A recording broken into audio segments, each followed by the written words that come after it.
this videotape covers especially the things that you will have to be doing at the green belt level, that is 6th, 5th, and 4th cues. Focusing here in particular on the basic techniques and the applications of the basic techniques, what's called Chudain or middle level Kihon Waza basics. Now, there's a little bit of a difference at this level. The first applications you learn for your basic techniques are pretty combative. They're for fighting. And they're pretty simple. They're not terribly intricate. I mean, you're standing there inviting a particular technique, you know, like, don't hit me in the face, please, and you smash down whatever comes your way and move in immediately with a counter. That's pretty straightforward. It's not very sophisticated. It's very effective, but it has a real simplistic attitude. You find out how easy it was to learn that, and what a challenge it is to do that under the stress of training with somebody who's trying to take your head off. At this level, what we want to do is begin to introduce the concepts of tuite, which are joint manipulation techniques, because this is a very advanced portion of the art. It actually takes years and years to learn. You're not going to be able to go out and use these techniques right away in fighting, the way you can use the Shodain or the level 1 basic techniques in fighting. Those are for fighting. They're for fighting now. This stuff is for fighting 20, 30 years from now when you get really, really good. So there's a lot of emphasis on developing attributes. In particular, we want to develop a sensitivity to the opponent that is called muchimi, or sticking. It's the ability at sometimes to grind into somebody at an angle that gives you the advantage, or in some cases it's the ability to yield with them, to kind of go with their motion in order to borrow their energy and use it against them. Another element is going to be a lot of body angling. That's moving your body physically in order to obtain a more advantageous position. Now, most of what you did in the level 1 was just step forward. You pretty much stood there and then step forward. And in this level, there'll be a lot of angling, a lot of switching off from one side to another, stepping kind of zigzagging or pivoting on one foot and spinning the body out of the way. More of that than just going straight forward. Some of the moves will be more circular, a lot more circular. There'll be far fewer strikes in the initial actions. The initial actions are going to concentrate on things like trapping and joint control. We'll still follow up the same way as we did before: knees, elbows, punches, kind of beat the person into submission. And at this level, we still use, at all levels, we use body protection, body armor, bogu, so that everyone is as safe as possible. I want to stress something then as we're talking about protective equipment, and that's that body armor does not make you more safe than not having body armor. Because what happens is when you wear armor, you're able to increase the level of energy and commitment. You can hit harder because the armor can absorb it. That also means that if you miss the armor, you're more likely to cause an injury. So you're not actually safer in the armor, you're just able to train at a more intense level. In some ways, you have to be more conscious of safety than without protective equipment. You have to pay more attention to what you're actually hitting to make sure you're striking a protected target. And if the target you're going for is not protected, you have to use control. So always bear that in mind. Always train with safety as your #1 priority. If you can train safely, you can train your whole life. If you train in ways that cause injury to yourself or your training partners, someone's going to end up dropping out of the art a lot sooner.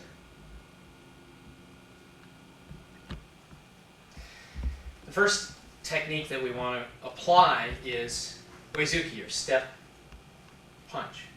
Now, before we concentrated on 2 levels of contact, 2 points of contact, step on the foot and hit. This time, we're going to emphasize sticking and controlling. I want to point something out about the Okinawan idea of sticking compared with, say, the Chinese idea of sticking. Let's say he feeds with a punch to my face. Now, this would be a typical Chinese stick. Okay. You see, what I'm doing is I'm going with his energy. I sort of borrow his energy and take it somewhere else. Now, in Okinawan Karate, we can do that too. But what Okinawan Karate does more and more distinctly than the Chinese arts is a tendency to do a kind of a grinding motion. In other words, I don't just stick and borrow energy, but I grind the energy. And so that's where our first technique is going to come from. From the outside line, I start with my hands in the I don't want to fight position. And as the punch comes in, bang. Now notice I'm feeding this past his head because he's not wearing protective equipment. And that's the only way I can train the right distance. What a lot of people tend to do is, there, see, he's not going to hit me and I don't hit him. And it sure looks pretty, but this is not realistic distance. So when he's not wearing protective equipment, I come this way. I aim right past my target. Notice that as I punch, come right over here a little bit.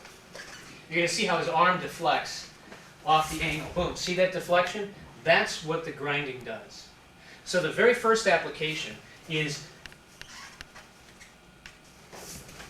this. He comes straight forward. The feeling is going to be dropping down this way. And your best target is to aim for the neck. Now you notice I'm catching the foot. Catching the foot. This hand at this point is doing nothing. In this application, what we're getting is 3 points of contact very slowly. There are 1, 2, 3. Okay? 3 points of contact. Now if he attacks with a reverse punch, I'm not going to get his feet are in the wrong position for me to step on his foot. And so what happens then is I just do the hand technique. I don't worry about the footwork. If I happen to be standing more square at him and he throws, I can, this time I've stepped out with the other foot. So let's watch that so you can see the footwork. And you're going to see that what happens is as I strike with my left hand, I'm going to step forward with my right hand. So as he throws the punch, whoa, see, and you see the 3 points of contact, the grinding, the striking, and the stepping. And this combination will pretty much take him over. The next variation on this technique, the 3 points of contact are going to involve both hands. This time as he punches, I'm going to control with this kind of a scooping motion. Now this time I've got a grab, a little bit of grind happening here, and then I'm going to punch into the chest. Let me put on a glove so I don't hurt my hand on his armor. So I'm standing in I don't want to fight position, but notice this time I have my hands a little bit like this. Because what I want to do is, as if I was going to do gate on brai, downward counter, invite that shot, but this hand is going to come in and control. So I'm bringing his hand down here, grinding over the top, as I hit with this short, and this is a short punch, so this is where you're going to want that motion happening. So the punch comes in here, boom! So it looks like there's an extra action, and when we start to soften this up, you see it almost grinds directly. This hand's going to catch that little bit of a circle, and this hand fires straight in. Hitting a little bit off center. You don't want to hit the sternum exactly because that's really solid, but if you come just to the side of the sternum, there are a number of vital targets between the ribs on what's called the kidney meridian. Again, here I am, whoa, and just shoot him with the punch. Now, if you can get a 4th point of contact, which is to say a foot, so much the better. So he throws, there. And we grind right in. I'm on his foot. This time I ended up firing a little high, but even after I hit him in the face, I dropped down. Why not hit more than one target with the same hand? So to take the glove off, you could conceivably hit here and then twist down with the same hand. You'd have to change hand formation, but you could hit and dig so that the second part wasn't so much a punch as a digging action. You could also do this, one, and then hammer down with the same hand. So begin to think about your applications in that sense. One more time. One, here. Punch into the chest. This time I went toe-to-toe to get that leg action in there. You can go off the same side as in oizuki or as in reverse punch. Now from this position, I now have to follow up because we always try to follow the techniques.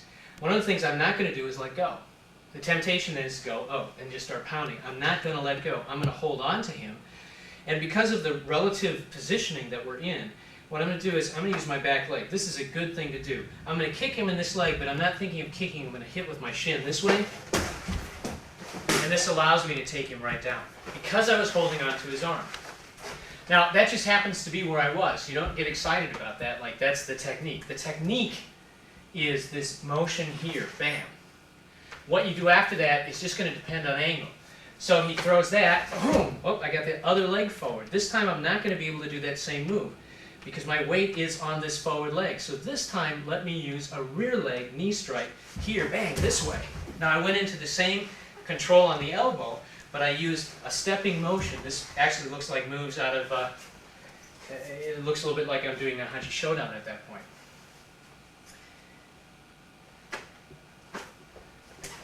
Here, boom. Good time to kick the face because of the range, or just start controlling at the elbow, controlling at the wrist.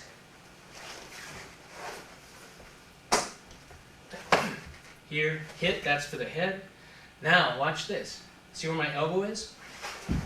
Bring it right down into the knee. So you want to be creative. See if you can figure out what to do next. Now you notice we've got 2 applications for this technique. And in fact, for each of the basic techniques, I'm going to show you 2 applications. You don't have to do them both. The reason is that different bodies respond differently. You might find that a technique that works really well on someone your size doesn't work so well against a taller opponent. Or you may find that a technique works good for you, but the other one doesn't. So you get to choose which one you use in testing, one or the other.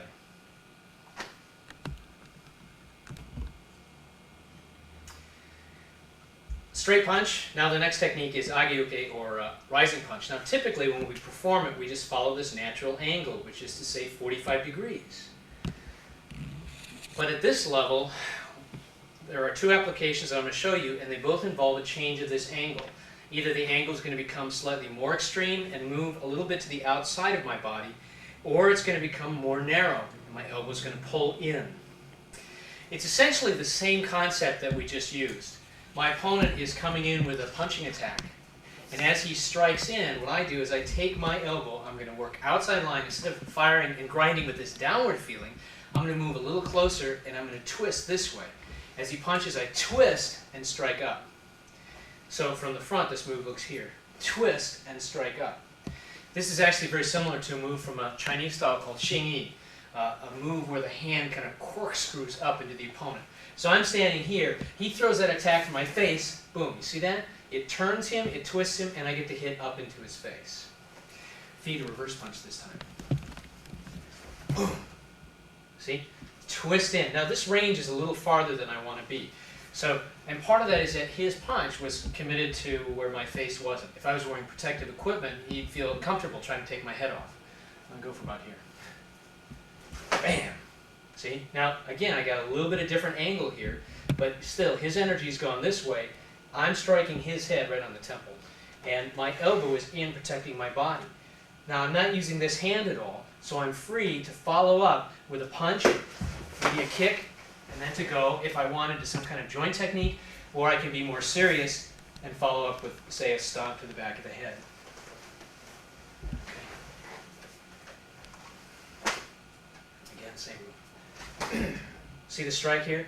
Right to the temple. And what I'm doing is I'm pulling my elbow in. Feed the punch a couple times. See this? Can you see me just dropping my elbow? That's all I'm doing. Dropping my elbow. Boom. And then hitting forward in the same motion. Now, let's say that we're in a little closer range. Maybe he's grabbed my gi. This would be the second application. He's going to go punch me in the head. So here comes that punch to my face. I don't want to get hit. Now, if I do the natural thing, I've accomplished absolutely 0. But I have to get my head out of the way, and I got to stop his body. And the way I do it is this. See how my elbow is out? I duck my head down, so this is not pretty in terms of basic form. But I use the upper part of my arm to absorb some of this energy. I may still catch a little bit of this fist. And it might clip off the back of my head, which will hurt, but won't hurt me too much. But I want to get him more seriously. So, the minute I see him crank back, I boom, right here. Now you see, I've got control of his arm because he grabbed me. I'm hitting him here. Now from this point, all I'm going to do is twist my body and use my leg against his leg. Down he goes, stomp, knee. Okay, grab. Oh! See the hit? It's right into the soft. Plus I have control, my elbow controls his shoulder. Now from this point, what looks promising? Oh, low punch, boom, here, knee to the chest, maybe a kick to the leg, finish with a stomp. But notice we don't try to get away from. I'm not trying to escape yet. One more time. He grabs, he threatens. I hit preemptively, but I'm using this sticking, what's called muchimi. Now from here we'll just follow up with a strike, a stomp to the foot, come up with the same leg, come down again, stomp the face. Now let's be a little nicer. Okay, he grabs, he goes to throw, boom, hit here. Now watch. This is nicer. All I'm going to do is kneel down. That's just my body weight applying pressure on lung 5. Now from here, I'm still in a good position to strike and hit. That's back knuckle and shuto to the neck. But I just use my body weight to drop. All right, first of the two applications for Gedan Barai is going to concentrate on one hand, and it's to begin to get the feeling of a principle called changing direction. What you want to do is you want to start going one way, then go another way, and then go another way. This is particularly good if you catch more than one finger. If you catch one finger, you can pretty much overpower it at any time, but when you catch 2 or 3 fingers, you're not going to have the strength to just go against the finger, so you have to really confuse the body. As the opponent reaches, I intercept. In this case, I get 2 fingers. Now what I'm going to do is start, that's what I need. See how his palm is starting to move. As soon as I get a very slight motion with his palm, I'm going to make a little S shape and bring it up next to my ear, like this. And as soon as I get it up next to my ear, I'm going to just make a little loop the other way. And down he goes. Now, I'm in the position of Gedan Barai. And I'm cranked back, ready to execute a punch right to the neck. And from there, we can just follow up with a stepping knee. Now, you can let go at this point if you want. Switch hands and strike with this hand. Or you can maintain control, lock to the body. That's all. I'm just pressing that into my body. And look at where he's gone. Now, I got to be real careful here because one of the places that is real common to miss the armor is right up here by the shoulder.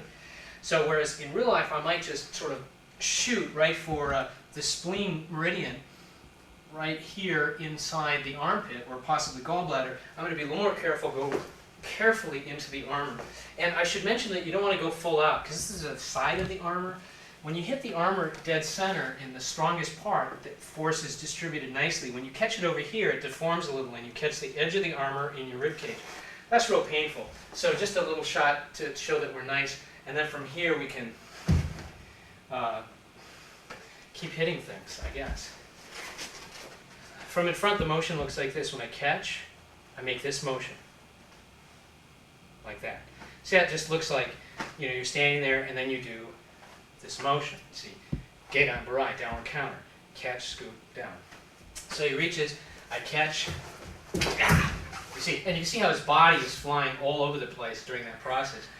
And it's not really that I have such good control over his fingers, just that by changing direction, he can't control himself. This is one of the principles of tuite that we describe in our book, pressure point grappling techniques, tuite. So make sure you have that book and read this appropriate section. Now from here, let's hit him, boom, and then, now see, I've just got his fingers all wound up this way.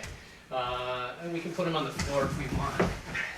Now at this point, we just lean his elbow into the floor and that creates a base. Now if I push down like this, there's no place for his fingers to go. It's a good way to dislocate fingers. That's if you want to get away and hurt somebody without really necessarily causing them lethal harm. Because obviously I could kneel on the body or try to go after some ribs or stomp or something. But if I just try to break the finger, there's going to be a lot of shock and pain there, which will give me a moment to escape.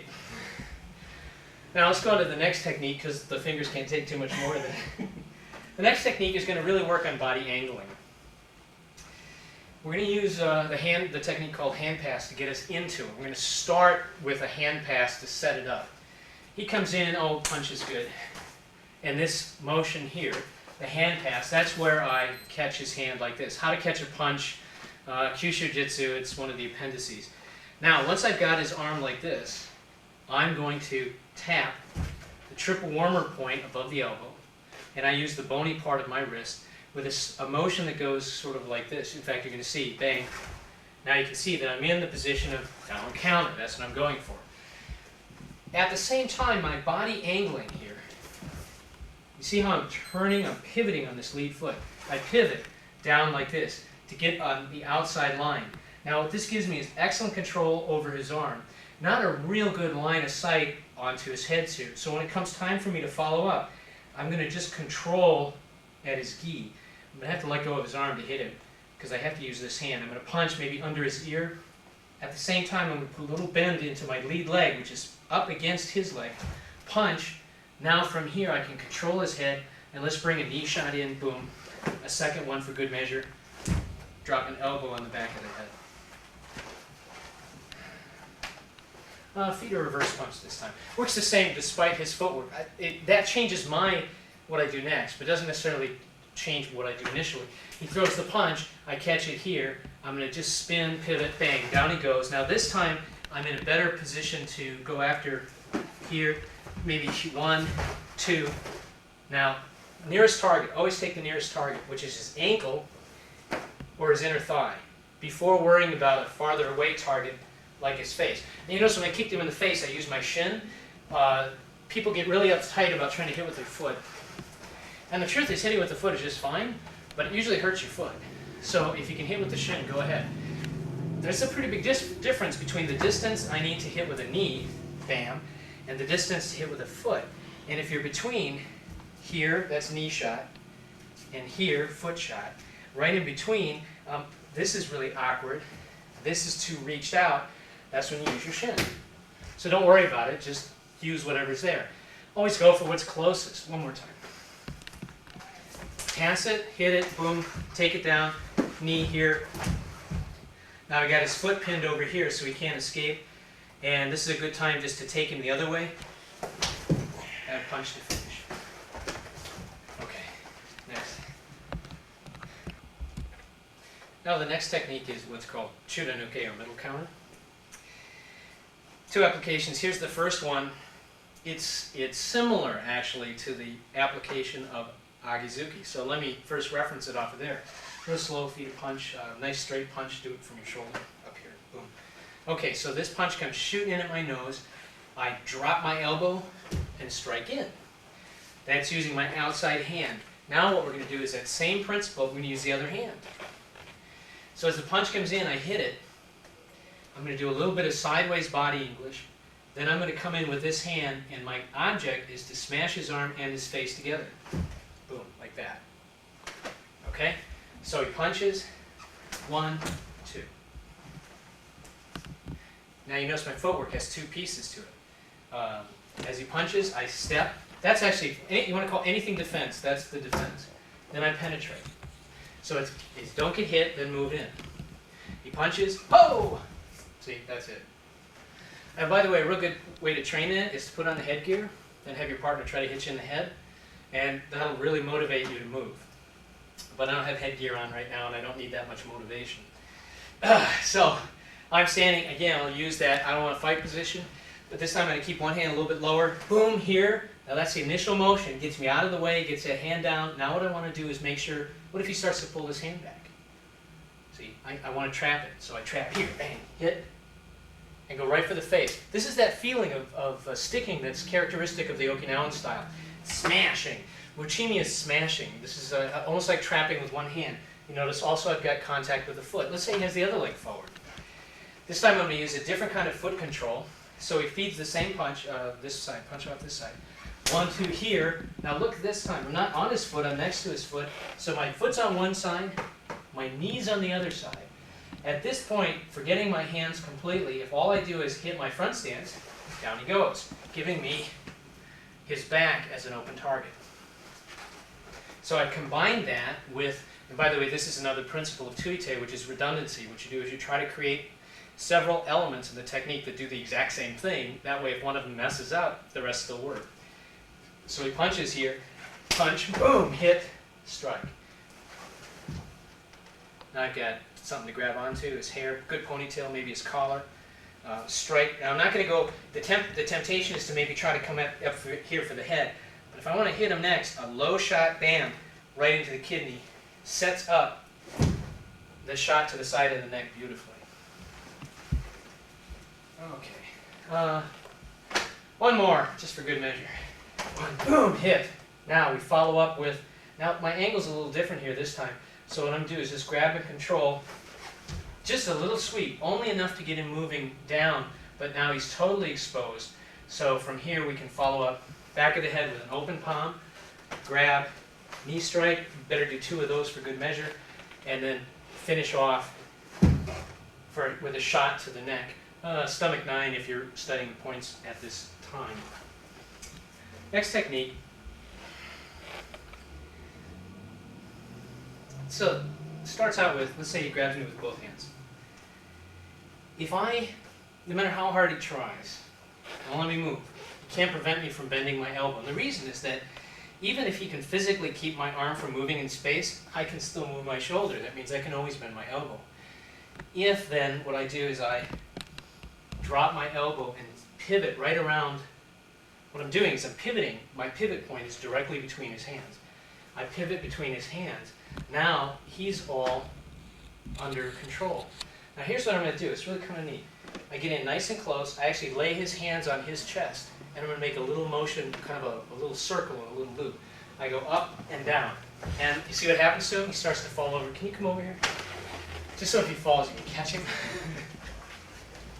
This is a good one to practice. Again, you're not going to go out in a fight and do this, at least not yet.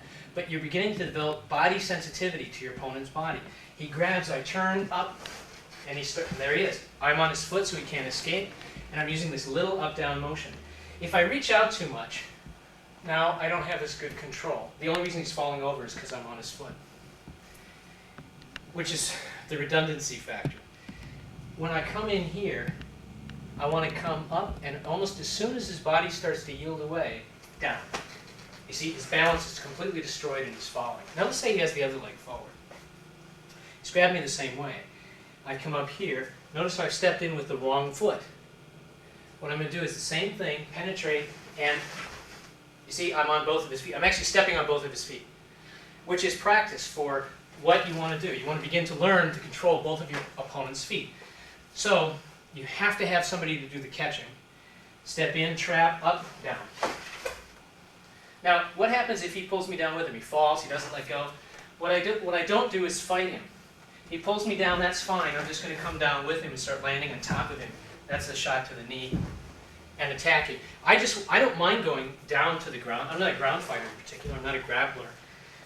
I'm not very good at wrestling. But as long as I'm kneeling on top of him hitting, then it feels comfortable for me. So if he pulls me down, I just kneel on top of him and just keep beating on him until he lets go. Being held is not a problem. Just so you know, he grabs. What if he grabbed with his hands backwards? Because sometimes that will happen, and I go to do the move. I'm not in exactly the same place, but you can still do the same feeling. Don't worry about his chest. You see, it's the same way because the energy transmits up his arm. So if you watch his shoulders, see how his shoulder rises? So his shoulder rises and drops. It's exactly the same. So I can do the same thing. I can do the same thing even though it's the other hand. And I'm not anywhere near his chest. And he's totally out balanced. So this is a good one to begin to get a feeling. Remember, these techniques are less about combat and more about developing attributes. Begin to get the feeling of your opponent's body, range and distance, and how to disrupt balance. It's a lot softer, and it does depend on a partner who's fairly cooperative. I mean, if he knows what I'm going to do and he starts to fight me, I'll never get it done.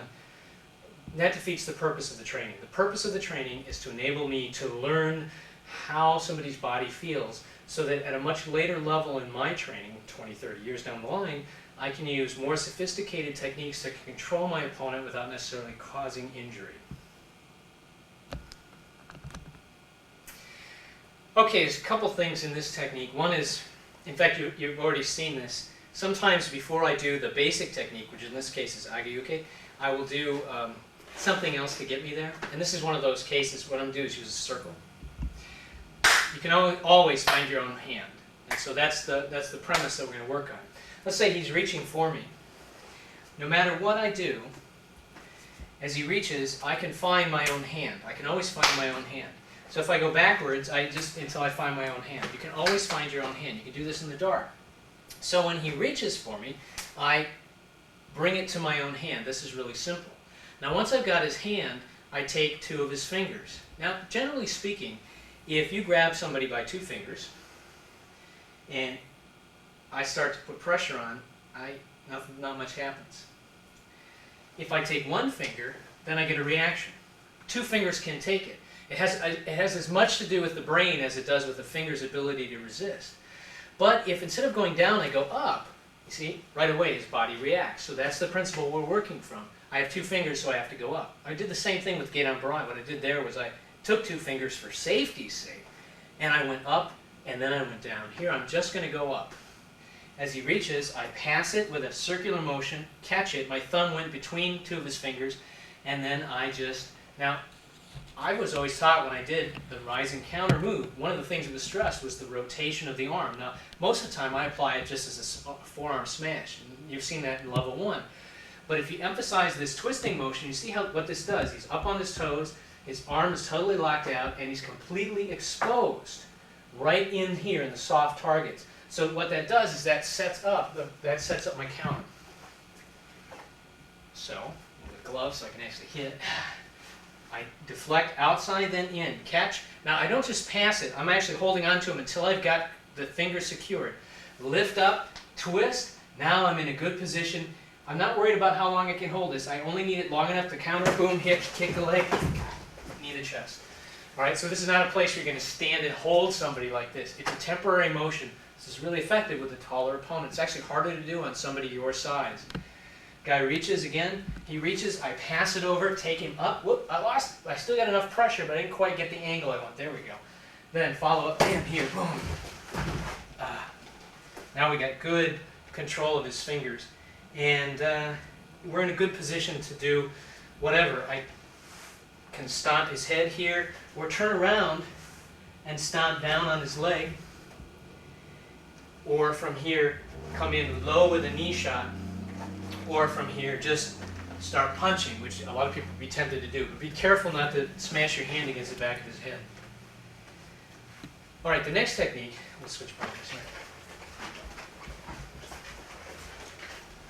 Again, Ageuki. This time I'm going to work off a hand pass. This can come off a punch. This is really hard to do off a punch, but it's a good way to train it. He throws a punch from my face, which I pass this way. See where I am? What I want to try to do here is I would like to get my thumb and my index finger right in the crease of his wrist. Now you can see when I press that reaction. That's what I want. Then from here, I do this. Okay, I'm striking to bend his elbow and his wrist. Now this is the setting motion for Ageuki. The motion is set, rise. Okay, so first I do a hand pass, set. Now watch this. Okay? Now the emphasis here is splitting. It's not just that I'm got his elbow cranked and I'm trying to pull this to my hip. It's not even that at all. I'm really thinking more about this outward motion right here. That creates tremendous pain. I'm pushing him away from his locked hand, which is painful to say the least. See, we started on his fingers, now we're up to his wrists. So again, we do the hand pass, strike, and as you strike, you hit at the elbow on the large intestine meridian, and at the same time, aim his fingers right to his own chest. Then come up with this motion, and not down here by your knuckles, but way up high by your elbow, and press away and pull. Now from this, again, you could go right from here into a come-along technique. In other words, I would just switch hands, bring him right here. Okay, let's go, buddy. So that would be one way to do it. Another way would be go from there into a takedown. Come here, one, strike up. Now, takedown is so simple. I just straighten this arm out and press down. See, because his balance is off and I'm on his foot. So we're here, one, then this is the initial motion. Straighten my arm and just go this way. And down he falls. Now notice the control I have still. I'm not letting this go. As he comes down, good time then to start using the knees. This is an unprotected target, so super careful there. Knee here, stomp. You can actually just repeat that a couple times if you want. Or you can switch to the other side. Boom, there's a knee to the back of the head. Bring it through, come back with a heel to the chest. What if he has to have the leg forward? So he feeds a reverse punch. Doesn't matter. It's going to be the same motion Because notice how his body turned back into that initial position. He couldn't help it. This pressure just spun him around. Now at this point, instead of taking him down, I'm going to take out this lead leg, knee shot to the knee. And then you let him fall, and you just hold on as he falls. His weight lands on his wrist. And then if he catches himself like he has here, then just twist your hips, boom, go for the armor with a knee shot. Then you can just follow up with whatever. All right. Now there are two kinds of shoto ukes, knife hand counters. One is done this way, and one is done this way. And so let's have two applications for each one of those. This first application is really useful for kata, because a lot of katas take this move to the 45-degree angle. So when you see this, and then you run into a kata later where you do a knife hand to a 45, just think, oh, that's a good bunkai for that move in the kata. Opponent grabs. And what I'm going to do with this hand, the hand that's going to come up by my ear, is I'm going to trap his hand to my body. What I want to do is bring the palm of his hand close in tight. See how that drops his elbow? This arm, I'm going to control his elbow, and I'm even going to drive his elbow slightly inward, and at the same time turn my body 45 degrees. And that's what happens. It's because I put him in what's called a palm turn. I'm going to cover that a little more in detail in just a second. Now all I have to do is step forward and finish off the technique. This hand is just going to trap, hold him to the body. I'm grinding on the large intestine meridian. This hand I'll strike, because of the angle here, I would maybe strike to the gallbladder meridian. If his head is a little more upright, maybe I'd be able to catch stomach or gallbladder up by the temple. But here it is, we step forward and we strike. Then from this point, this is what's open right now. So after I hit and his head starts to move away, I grab for control, knee in close. Now as I knee is, this shot, boom, I'm not going to get, because of where I am in relation to a center of gravity, bang, I want to change direction and hit him in the chest. Now as he falls, we can stomp, punch, and follow up. Now let me describe the palm turn so you see it. This is one of the basic tuite techniques. Essentially it looks like this. What I'm doing is I'm taking his hand and I'm rotating it this way. So it has to be bent at the wrist, and I'm rotating it in that direction. Now what happens is once I start to rotate it, his arm wants to roll away. So I have to prevent that from happening by keeping control right here. Now there are different ways to get at this. They're all essentially the same. In other words, I can reach with this hand and control like this. I can reach behind this way and control here. But in this case, what I'm doing is he's grabbed me, so he's got a fist. I'm using his own little finger to apply the pressure. His own little finger. So he grabs, I lock it to my body. And I'm using my body motion to turn him. I'm not trying to muscle him. I'm just turning my own body. This is to give me more control at his elbow. And also I can put him down. It guides his energy downward. Using your body is called mechanical advantage. In other words, I'm using my strength against his weakness. I'm applying all my body weight to, look where he is. Right there, chop, strike. Now, at this angle, from where I am right now, my best target's right here. Boom, a short knee there. Now we're in a good position for a kick to the face. That was with my shin again. Kick to the face there. Maybe let's come back there. We'll just stay on this side, a couple of knee shots, if he's still standing. Punch. Just drive him into the ground. Here's our other technique. He's grabbed with two hands. This is so simple. This one's really easy.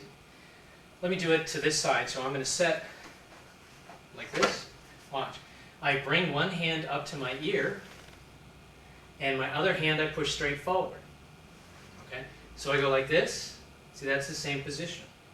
And then this hand easily comes free, and this hand controls both of his hands as I step forward and strike. And even though I'm about to lose control of his hand, for the moment I've got them both. Just enough to do the hit, control, low shot there, knee, elbow. And from here you can go into a choke or a strangle. The difference between a choke and a strangle being that on the throat or across the carotid, whether you're cutting off air or blood. So he grabs. This is a good one that almost anyone can do, and it's very soft. This is a good thing to do. Maybe somebody just grabs hold of you, and you just control them this way. Now, this same idea can be done if they grab with a two-hand. Grab this side. A two-hand grab. Instead of doing what we did before, which is kind of complex but effective, all you have to do is this: chop, and just forget about the fact that he's grabbed you. Just get a little bit going there so that you have deflecting. See, his brain is down here. He's thinking of grabbing me, so if I just do this motion, his brain is down here while my hand chops to his face. So we sort of cut through a lot of stuff. But against a two-hand wrist grab, one hand comes up, control both hands, strike, follow through, kick, take him down, stomp, stomp. All right, next. Now, so these are these movements here. Now let's look at the two hands moving in the same direction. We'll start this first one off with this grab. Now you notice that he stepped forward with this foot, and so I have to be aware of that. What I'm going to do is I'm going to bring both hands over and up this way. Now I have to get my elbow over his arm, otherwise it won't work. Now both of his hands are essentially trapped, and all I'm going to do is turn my body, and down he goes. So it's a real easy takedown. A variation on this is to move the hands all the way to the floor. Same idea, move the hands all the way to the floor like this. That takes you back into Piñón Nida, a kata that you already know. Okay, he grabs, oops, it's this kind of step in, both hands come this way. In other words, I want to raise his hands up. This raises his energy up.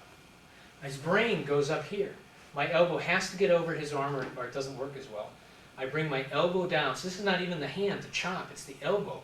Comes down into his center of gravity, and down he falls.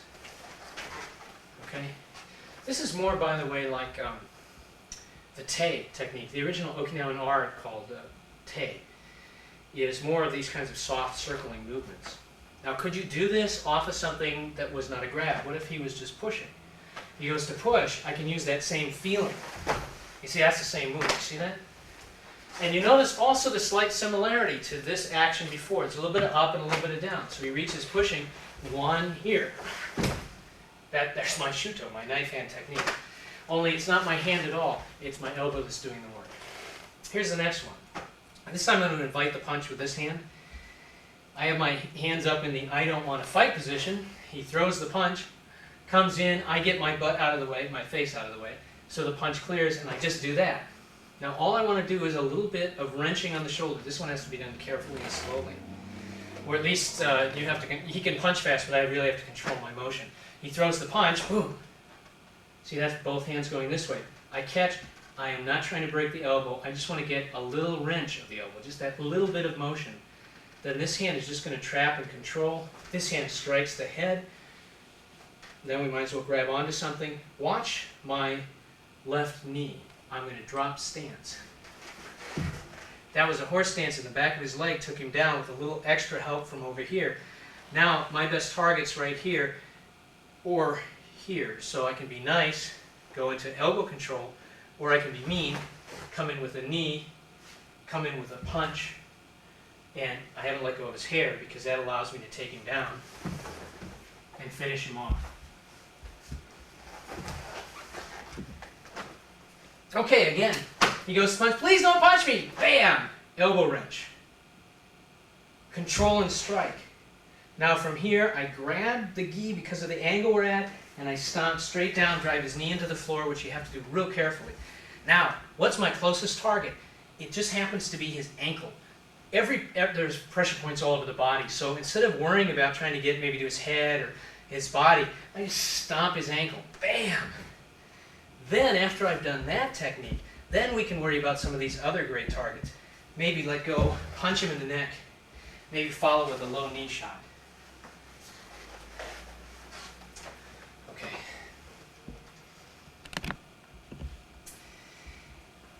If you look at traditional arts like Jiu-Jitsu, they have dozens and dozens of techniques against the wrist grab. And your feeling is, well, why would anybody ever grab you by the wrist? That doesn't make any sense. I mean, when you imagine a bar scenario, somebody always comes up and grabs you by the gi, or by the lapels. They don't grab you by the wrist. Now, women do get grabbed by the wrist, but generally men don't. However, the exception to that is in a traditional society where you have a sword. Grabbing the wrist is to keep you from drawing the sword. That's why there are all those techniques against wrist grabs, because the person was trying to keep you from getting to your weapon. The same would be true for a police officer. A person would be trying to keep them from getting to their weapon. Well, here's a technique, again, just off a wrist grab. It's based on marote uke, and it's a very, very simple technique. You bring the arm up like this. Now, if I bring my arm this way and then go down like that, I put a little bit of pressure here into the heart meridian. That's my little knuckle. Or if I reach over a little bit, I can get see the pain. And this is, I don't know why he doesn't let go. It's actually hard for him to let go. But either way, I'm on fire meridians. These are fire meridians. The next thing that gets hot is a metal meridian. So if he grabs, you can just do this. Now you notice what happened? He hit himself in the head on my fist on his way down. All right. Which is actually the next part of the move, which I didn't explain. But it sure worked well. We come here, we lock, we strike, bam, hit. See, he comes down, boom, boom. So the hand that looks like it's one hit is actually two hits. So real slowly. 1, 2, bam. See? Now, it just so happens because of the way he comes down. This is fire, this is metal. He comes down, and it goes right into his eye. That's wood. So we're going fire, metal, wood. That follows the principle called the cycle of destruction in acupuncture. What if he grabs with two hands? Same move. Well, that time I went from large intestine to stomach 5. Again, this time I'm following what's called the diurnal cycle, but instead of thinking about it, his head just fell right there. And so I just get to follow through. So he grabs, I come up, pressure on the heart or the small intestine meridian, strike, and hit. So if I was doing the technique, it might look like in a kata, I might go like that. If I was telling myself about that when I was doing the move in a kata. What if he had grabbed with the other hand? So now it's backwards. How am I going to get to that point? Well, I do the same. I just roll the other direction, do the same thing, and hit here. It's the same move. The only difference is whether I start, good grab with two hands, whether I go this way first, press, strike, hit, or whether I go this way first, press, strike, hit. It's the same technique, and it doesn't really matter whether you turn one way or the other. Generally, it's easier to work off a cross-hand grab this way. Now, so we do this move. He grabs, I go 1, boom, hit. Now, what's a good follow-up from here? First, I'm going to grab for control. Second, because of the nearness of this leg and the fact that my weight's forward, I get good control here. He's not going anyplace. So let me kick him and control him there. Now, look where we are. My closest target is this leg. Stomp the leg. Then from here I can follow up, maybe a stomp, knee. He grabs, strike. Now this time I switched out. I did the same principle, but I switched hands. Variations are always good. After I did this setup, I hit with this hand and struck through with this hand. I just did the same move on the other side. Set it up here, 1, 2, hit.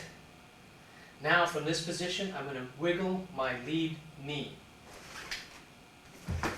Knee strike, elbow, take him down from the head, punch. Next technique, this is a little more complex, but it's a good move to get a feel for some changing of direction and controlling the shoulder. He throws something towards my body, his fist or whatever, which I move out of the way. With the other hand, I do that. That's a tap either into the bicep or down between the bicep and the tricep on the heart meridian point. See what it does to his arm? It does that, and that's what I want. So he comes in low, boom! Then I thread the needle. In other words, my hand has gone through the hole. And I bring this close to my body. And then I strike him in the back of the head. Now when he moves out of the way, you'll see that I'm in this position. So what I've essentially done is I've essentially gone from here to here. Okay? So he comes in, that low shot, boom! Take your time getting him around, and then hit. Feed it as a reverse punch because it will change the way your feet move. 1. Okay, now he's in a slightly different position, but I can still hit him. It can be a knuckle strike or with the forearm. Now look at where I am location-wise. The nearest target is this leg, which I'm going to get with my back leg as I control here. Knee, bam. Now I've got great control and a good time to pull him down to the ground just by dropping backwards. Punch, or from here, watch this leg, knee strike. This is very dangerous, by the way, because not only do you have tremendous pressure on his neck, but his head's going to flop against the ground, and which could cause a closed head trauma. So that's a serious, very serious thing to do to somebody. Okay, one more time. Strike, bam. So there I am in the Chudanuke position. From here I could also go chop this way, which now looks more like Pinya Nidan, and would set me up for a short knee up, and then a deeper knee into the chest, and maybe with the other leg too. I'm just using knee strikes because they're so useful. And then a reverse headlock. This is my forearm across his throat, lift, and put pressure on his neck. Okay. Here's a drill that's useful to begin to get the feeling of yielding and borrowing some energy. All you have to do is stand like this, relax, and let your partner push on your body. Whenever he pushes, you just yield to it. Don't fight, just roll away. This, by the way, credit where credit's due. I saw a piece of videotape with a Russian special forces trainer named Vasilyev, and this was one of their drills. And I thought it was a really good one. It's sort of like Tai Chi push hands, only interesting. Now you notice what happened there. Keep pushing. Sometimes you don't quite, when he's pushing off to the side, it's pretty easy to roll and to turn. Sometimes if his hand gets close to the center line, it's harder to push away and your balance gets screwed up more. When that starts to happen, you can just grab and just lift the foot up. It's really easy. The feeling is that, oh, boom, control him and kick him at those points. So as long as you can yield to the motion, you yield to the motion. If at any point you start to lose your balance, you grab and kick. And that's such a simple drill to practice. Now another drill to work on and to practice is to work on these motions. These are simple motions. This, and then you can go the other way. And then both hands going together, like this, or like this. There's nothing to them, but here's how it works. You just have a partner come and reach for you with both hands. There's two circles this way. He comes in, reaching, boom. That's all. Just do that. And then once you can start by slap his hands together as he goes to push. Maybe even let him push once, let him push a second time, just so that the energy is right, and then you kind of yield. Another way to handle that is to roll, to switch hands. Now from here I'm in a position to do a nagewaza, a nihon nage throwing technique. You just take him down really easily with that. Now notice you got to go gentle unless you're on a mat.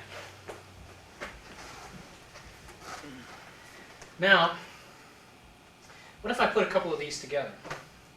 In other words, he pushes. I go like this. Now let's do another one. Okay, see, we're just kind of letting his body go. He pushes, 1, 2. That was just a circle and a circle. Now let's take the same idea, let's use the other direction. He pushes, I go like this. Good, I do it again. Push. Pushes. He pushes, I come down. See, I just circle and circle again. He pushes, 1, 2.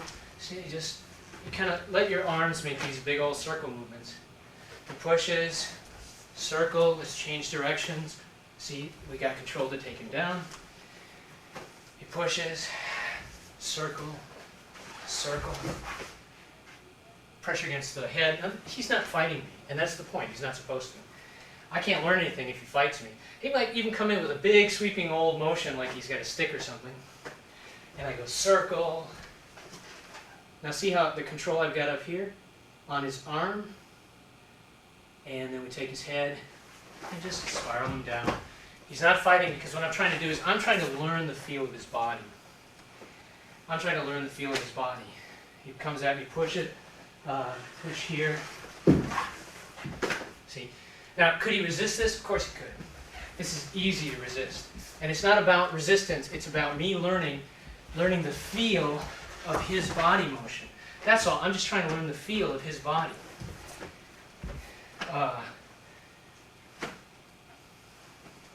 Simple circling actions. Push again. 1. Oh, you see how these, it's almost like I'm dancing. It's almost like I'm dancing. Now you can do this with one hand too. See? You just kind of control, okay, again. And then from there you go into some technique. All right, so see what I did? I took it, I borrowed it, went into a shoulder technique, just one hand. Might go the other way, this way, into a choke. Might go that again this way, only this time into a takedown with his head. Now obviously you can slam him down a lot harder, but that's not our goal. Okay, here, down he goes. If you know judo, comes in, come this way, go into a hip throw. I don't know judo, so I can't do hip throws. Come this way. See, now I've got elbow. That's a lock to an elbow. This is not about fighting. This is about feeling, learning the sensitivity. This can also be used against kicks that are high enough. You never use them against low kicks. But if someone, can I borrow you? Former Taekwondo man. If somebody's throwing fairly high movements, and we're going to be kind of careful, but like a round kick to the head, this circling motion, yeah, this way, see, that's what it does.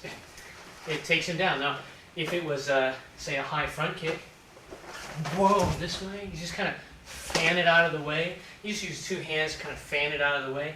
If it was a lower front kick, 2 hands, fan it out of the way, again. Come here, boom. See, that's just a big old circle. Kick with the other leg so we can get a different angle on that. 1, 2. See how simple that is? Kick. 1, 2. You can see how his body's going, and he just crashes into my arm. Again. 1, 2. Down he goes. He can't resist that. These motions are, certain katas actually have these motions in them, and that would be some of what they're useful for. So, what you have are these basic circles.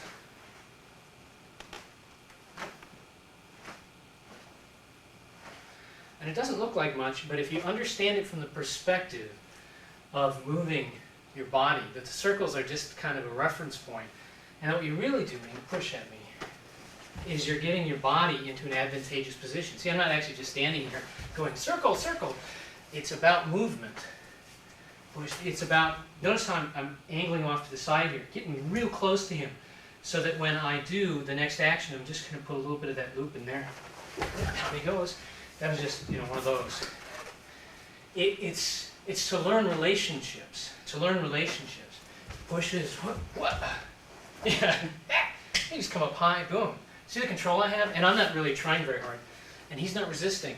Now, where would you use that in a fight? You use that in a fight where you're too close to somebody.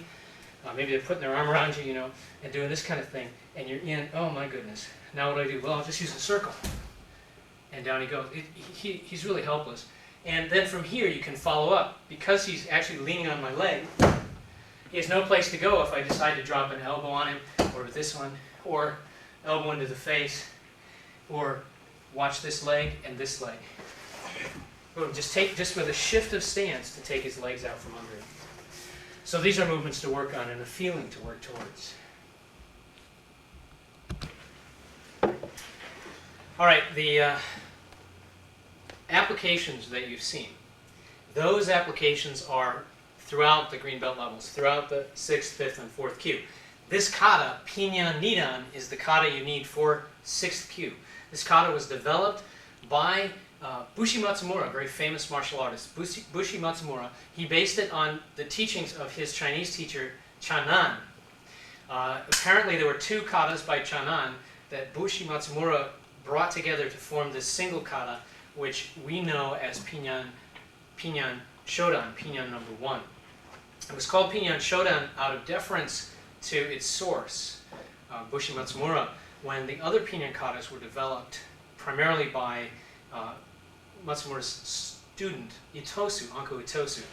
Though, as I understand it, Pinyan number 2, which you've already learned, Pinyan Nidan, was developed by somebody else. at the request of Itosu.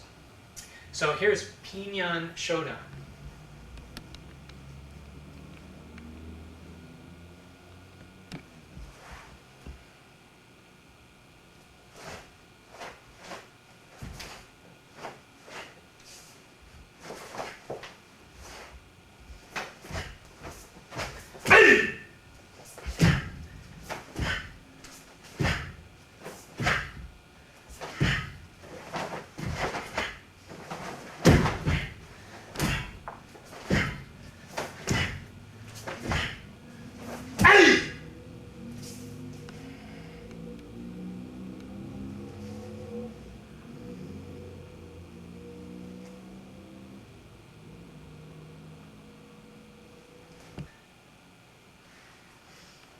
Let's go through the kata now and break it down move by move so you can follow along. I'm going to face this direction first.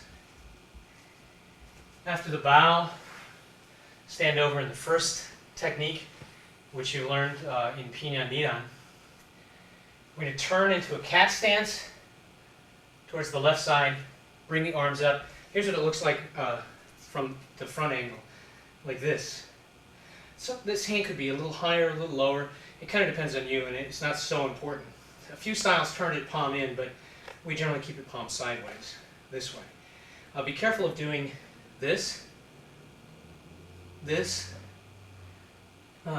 or this, which comes when you turn your hips too far forward, and it looks like you're making a motion this way. Keep it close to your body. I'll stay in this direction while you see this move. From here, twist the hip, hammer down with the right hand, and hammer back with the left hand. And then from here, twist the hip the other way and split, so pull and strike out. So from the beginning, I go 1, 2, 3. Now I'll switch to the other side. 1, 2, 3.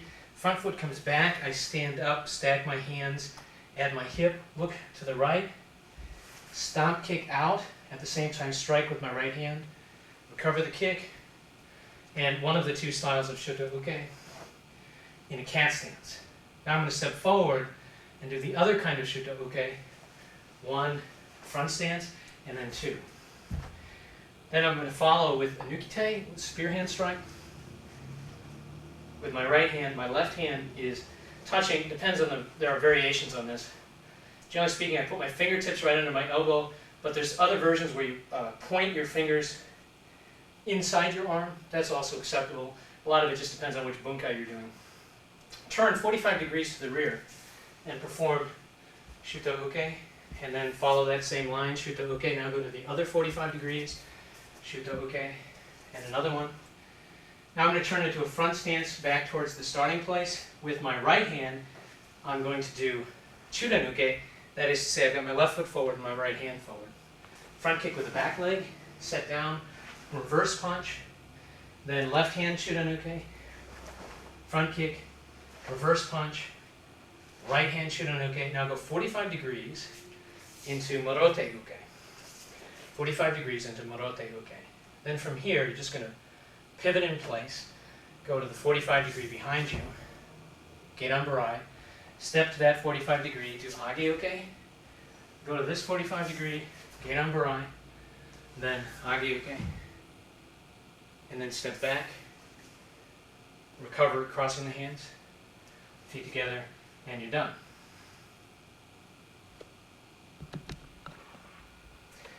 Okay, remember you should be able to do all your katas left-handed as well as right-handed, so I'm going to go through this kata on the left side.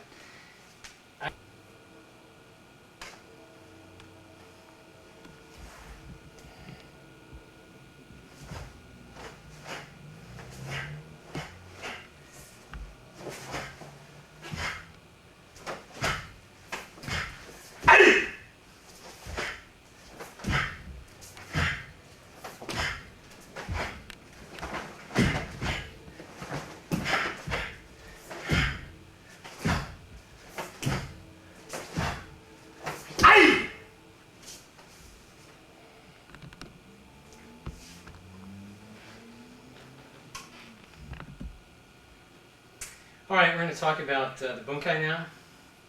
Now, at the green belt levels, you have to do 2 of the standardized bunkai, and then 1 sort of optional that you get from wherever. I'm going to try to show you 3 here, but you have to understand that you're going to be doing only 2 of the ones that you see here, and you're going to have to come up with some of your own. That's the whole point. This move in the kata, stacking the hands and then striking out. I've been told so many wonderful things in years gone by, like you're hiding your weapons, you're so strong that you're trying to even the fight out, I don't know what. This is some kind of ready position. That's all dorky. What's happening is, we'll do this off a simple cross-hand wrist grab. The person grabs you, you roll, grab, grab, and stand with your hands stacked. Now if you look at how I'm standing here, it's just exactly like I am in the kata. In the kata, I start like this, I go like this. I have to get sideways. So I'm standing here, he grabs me, I turn. Now notice the control here. This hand, the one that's in a fist on top, that's grabbing his hand. And I use my elbow to press. This is similar to what you've seen in Naihanchi kata. And now here's where we begin to understand more about kicking techniques. It's really easy to think that the goal of kicking is just to kick. No, the goal of kicking is to hit him at least twice. Here's my first hit. I bring my knee up and I strike, and then I stomp out to the opposite leg at the same time I hit him in the head. Okay, so he grabs me, roll, I get sideways, take him down, knee up, boom, stomp and hit, bam. And then at this point you can actually just step down if you want and put all your weight on his leg and collapse his leg. 1, lock, 2, up. This could be face but most of the time it's going to be chest, especially because that's where his armor is. Strike here and send him to the floor. Now, let's try that off a punch. Punch face.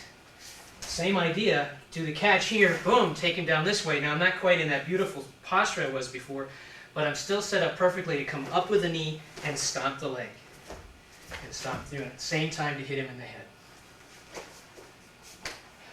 Next technique. Stand over here.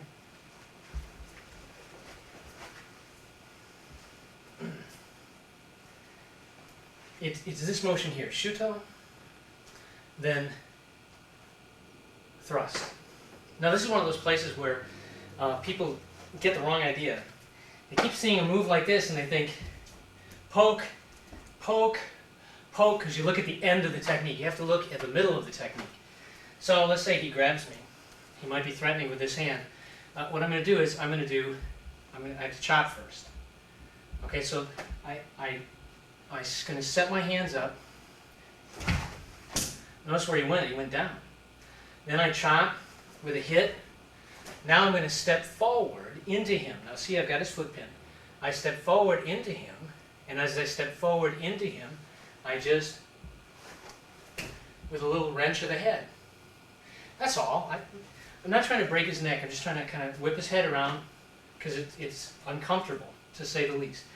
So he grabs, I just take it down, strike, see the shuto? Then I'm going to let this hand come around behind his head.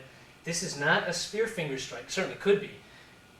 From here, I could just go like this. This hand crashes down here, this hand pokes in there. That would hurt, and there are vital points there you could take somebody to unconsciousness with. But the kata tells me I'm supposed to step forward. So what I'm going to do from here is just catch the back of his head real gentle, and just, see, that's all, just a little whip to the head. So this is really a palm strike, really hitting with the palm of my hand to turn him around. He grabs, 1, chop. Now I'm on the other side of his body. I switch sides. That's okay. I'm going to step forward now with my other hand, but essentially I'm going to do the same movement. This time I'm going to grab the front of his face, the palm heel strike hits him in the back of the head, and I'm going to put a little bit of pressure on the leg here, this way, bam, there. You see that? Twist of the head. It's real uncomfortable, especially because by hitting down here, I'm turning his body the other direction, turning his head this way. At this point, then, I'm supposed to turn 45 degrees, and when I turn 45 degrees, I can take his head and throw him as I turn to the 45 angle. So it allows you to follow up from there. takes me to the next move I want to cover. We've talked before about borrowing energy, gaoshu. So if he blocks my arm, I borrow it. Okay? Block again. Block again. Okay, this is borrowing his energy. Now from here I can follow with my other hand. Block with the other hand too. See? Now we've talked about this before. Now let's use this in the kata. Let's say that my opponent has put his guard up. He's going to fight me. He's like, all right, come on, let's go outside. No, put up your dukes. So what I'm going to do is I'm going to give him something to block. See what? That's his automatic reaction. That's what I wanted him to do. From here, I just give way. I grab with this hand, pull this to my hip, and strike the head. Look at the position of his body. We follow with a front kick down low, grab something, punch, and what we've done is 1, 2, 3, 4. We're actually just following the kata movements. So he's got his guard up, so I give him something to do. I want him to, quote-unquote, block. I'm setting him up to block. Then from here I can strike. Now, if depending on the obstruction of this leg, if I can't reach the back leg, that's okay, because remember, every kick is just a knee strike that was too far away. Knee strike. Maybe now I can. Maybe I can remember just like before. We hit knee up and then into the chest. Maybe I can get both legs with the same technique. His guard is up. I go 1, bam, strike. He's pretty much mine at this point. 1, 2, 3. And this is exactly what you see in the kata. Exactly what you see in the kata. What if he had the other hand switch side? And I came here and he blocked this way. Whoops. All you have to do is bend. Okay? So he blocks, you just bend, and that brings his hand right here. So then I do this. You see I've got a wrist reversal. I get to strike him and control him. This is a little more advanced, less combative, a little fancier. It's a good thing to show off with. And at this point, I might as well grab his hair as I kick his back leg and then finish with a punch into the soft of the neck. So again, guard up, other way. I punch, comes here, bang. All I have to do is bend. I don't resist that. I just bring it right into my hand. Strike, kick. Oh, did you catch the knee? Hit chest first, and then the foot kicked. In fact, let's come over to the sides, because I want you to see this. I said you're trying to get 2 strikes out of your kicks. I go 1 here, boom. I just bend. It takes it right into the joint technique. Now watch. Did you see that? Boom, boom. I got to hit him twice with the one technique. That's the goal. Boom, boom.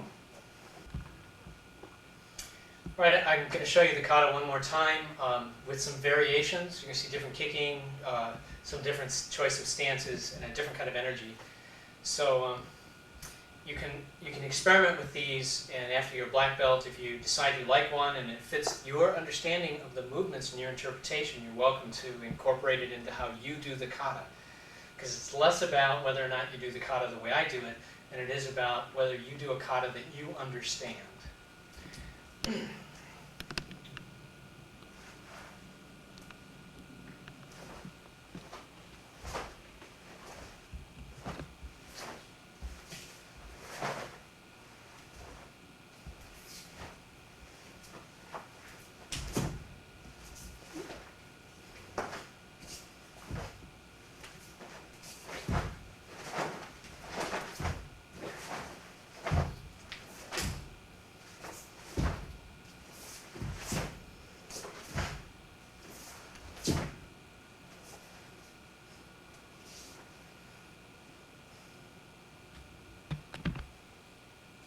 The next kata, the kata for 5th kyu, is called Pinyan Sandan. It's kind of a funny looking kata to most people. And it covers a lot of ground, and so it's going to be a little crowded in here to do it. But I'll show you the kata and we can go from there. Pinyan Sandan.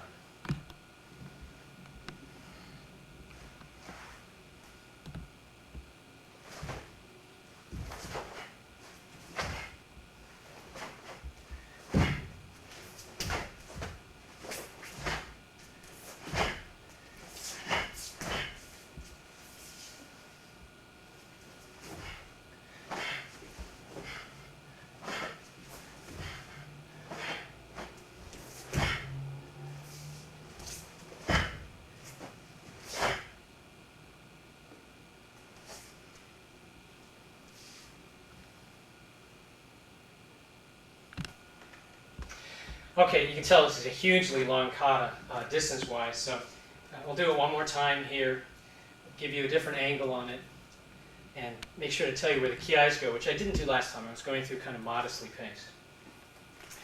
Bow, set over. First we're going to hit a cat stance, perform chudanuke facing that direction. Then you step up and your right hand sneaks out. You're going to see this in a minute when I go the other way. And you're going to do 2 high and low strikes. So watch now as I come in this direction. 1, it's the exact same move.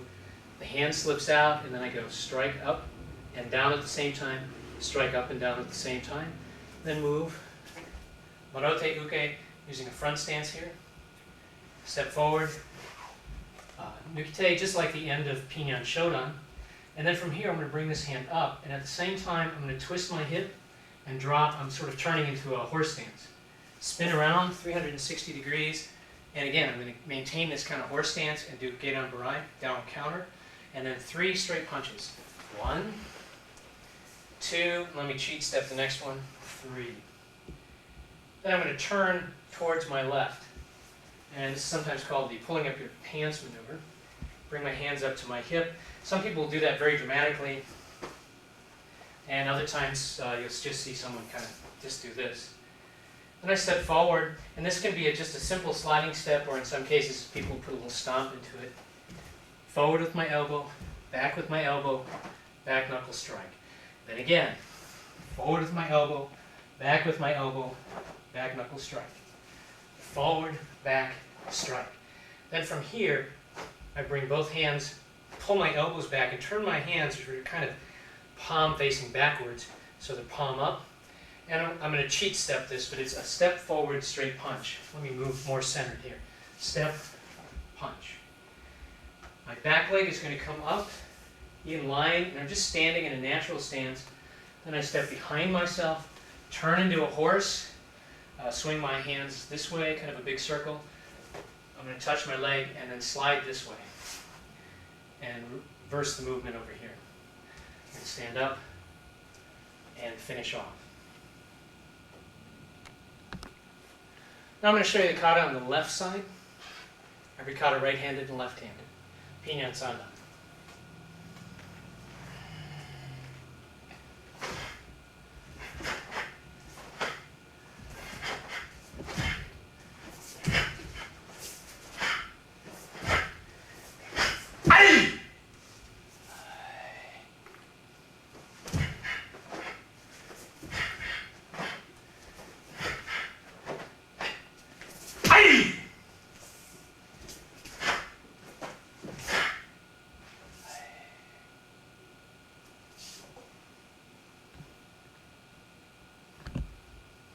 Okay, first to break down this kata.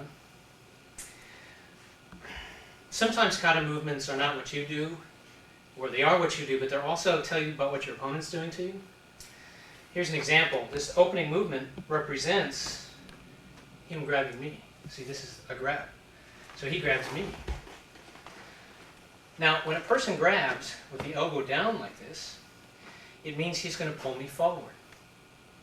If he wants to punch me in the face, he's going to grab me and hold me so I can't, and then he's going to aim for my face. In other words, he's stabilizing his target.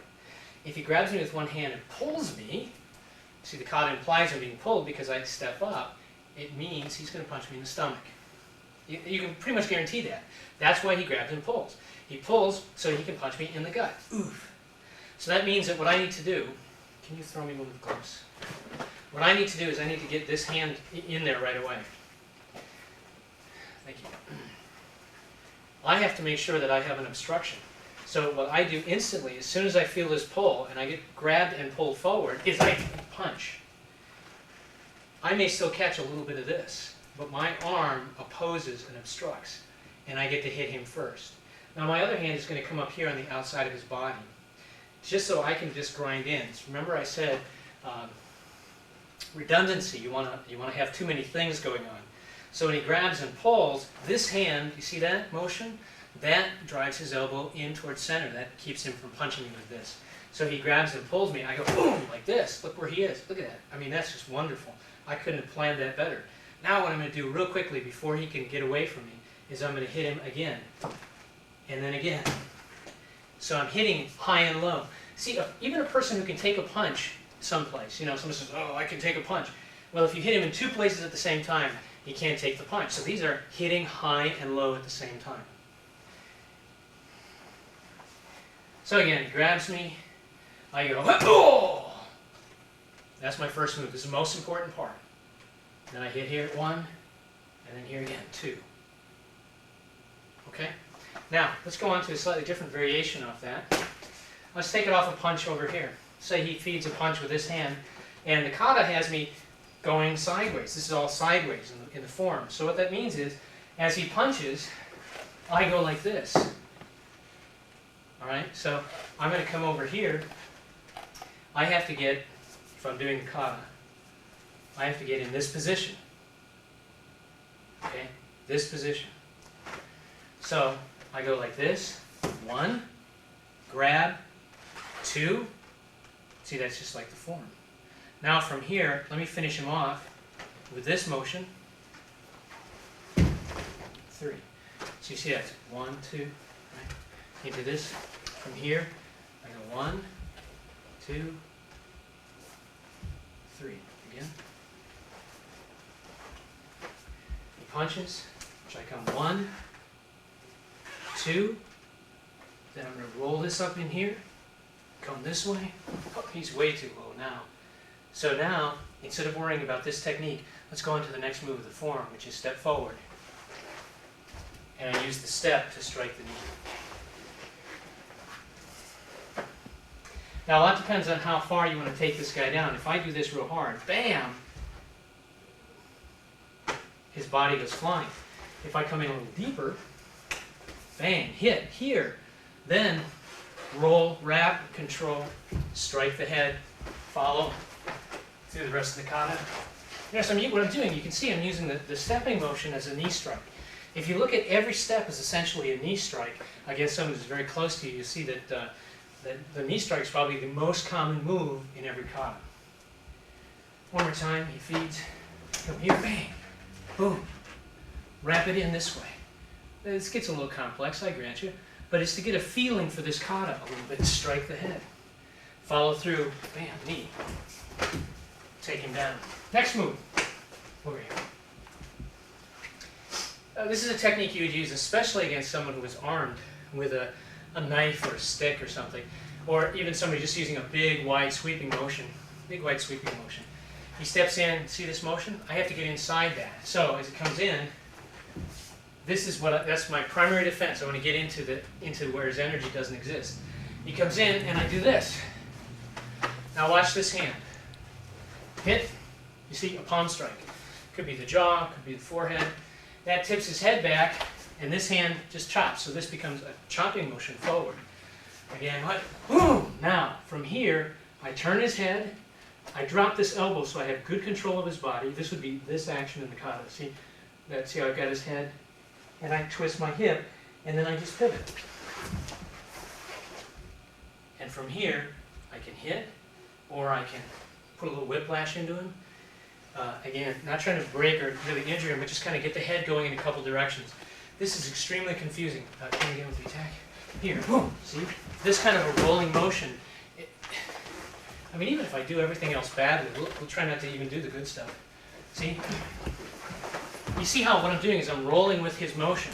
He's coming with this big swinging action, which I'm just turning. Okay, you see how simple that is? This is hardly doing anything. I'm meeting his motion and then turning his motion. Okay, so now I'm using his head for control. Real slow. 1, bam. This is the most important part right here, that when I bend my arm, I drop my elbow. I'm controlling him with my elbows. See my elbows on his body? That's the key. Especially to doing this safely, because what sometimes a lot of people think is, oh, I know what I'm doing. I'm going like this, ah, and I'm cranking on this poor guy's head. No, no, no, no. It's not his head you're turning, it's really his shoulders. So, see, his shoulders. You're really turning his shoulders, but you're using your elbows to do it. By using control of the head, you break down his resistance. Okay, attack. And then from here you can follow with punches, knee strikes, whatever. Okay, see? Next technique. One of the odder techniques in this kata is this stuff. This is actually a really effective technique against, why don't you stand on this side? Actually, get right here. Against a full Nelson. Guy comes in to put on a full Nelson. People say, how do you get out of a full Nelson? Well, the first rule is don't let somebody put a full Nelson on you. Go ahead, apply a full Nelson. Now, here's how to get out of a full Nelson. Watch. Reach up. I see, you can poke at his eyes, but that's immaterial. That's just to distract him. Long enough for you to get a finger. Once you have a finger, press it into your head, and then control downward. See, he's in tremendous pain. Never fight against a full Nelson, just take the finger. But the better thing to do is, as he reaches for the full Nelson, squeeze your arms. Now he can't get it, but look at his hands, they're wide open. I'm going to take this hand, grab this hand, I put his little finger behind his ring finger, he's already in pain. Now I'm going to step behind myself, I use my elbow to put pressure on his large intestine meridian, the outside of his elbow, and I just turn. Okay? Now you understand that I do that very quickly. Whereas by doing it slowly, I just put him in pain and give him a chance to suffer. So he reaches, I lock, whoop, there we go. Now this is the movement in the kata. And he's in sorrow. And at this point then I can follow up with whatever. Now the position of his leg says turn towards him, strike his knee. Stomp, that's a groin stomp. And then let's switch sides real quick. And, knee drop. Now, what about the other? So I step, and then I do this. Well, just like in Haji Shodan, this indicates a kick. So in this case, he's in front of me, reaching for me. And as he reaches for me, I want to get his head close to my body, so I do this. Take his head, and now and down he goes. That's a real easy takedown. You want to be a little bit gentle because you're working on the head. Where the head goes, the body follows. He comes, maybe grabbing or pushing, kick him, boom. And that's the move right out of the form.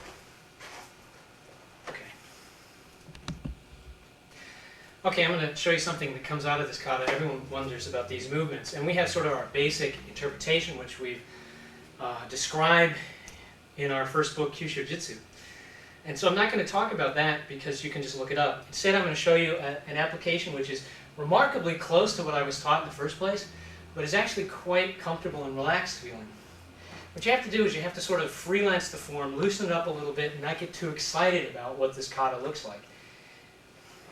This is what I'm going to do right here. That's all. So he throws a punch at me, and I just do that.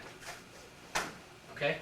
Now, it actually happens that I can hit him pretty hard with that motion because I'm not whipping my elbow, I'm twisting my hips, and that's where the power is. This is very relaxed.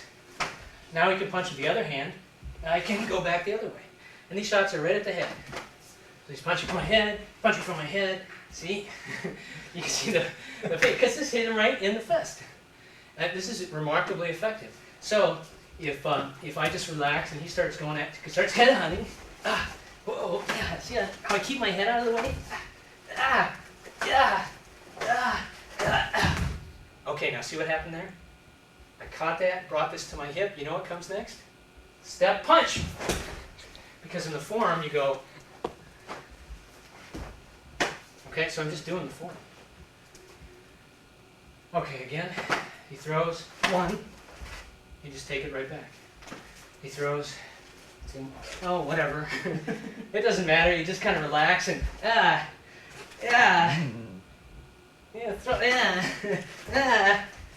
boom. There's the back knuckle. You see, it's just waiting there. If you just relax and don't get real excited about beautiful posture, you can just kind of do this action real easily.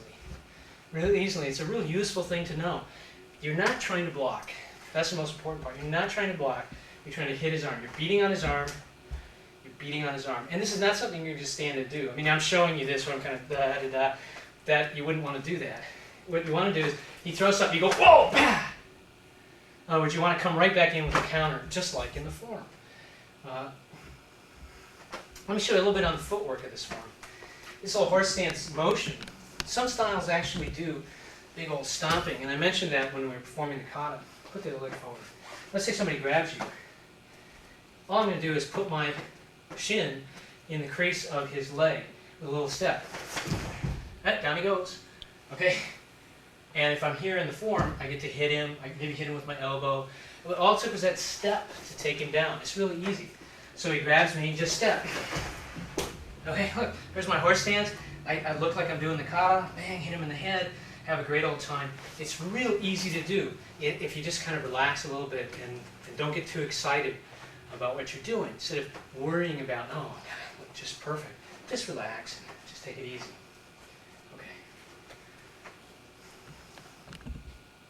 Okay, let me catch a detail. I want you to see this. Feet off this hand. 1, 2. Okay, again, he punches. Ah! Ooh. Now it just so happens that if he punches with the other hand, I can't do that. And that's why, see how his body rotated?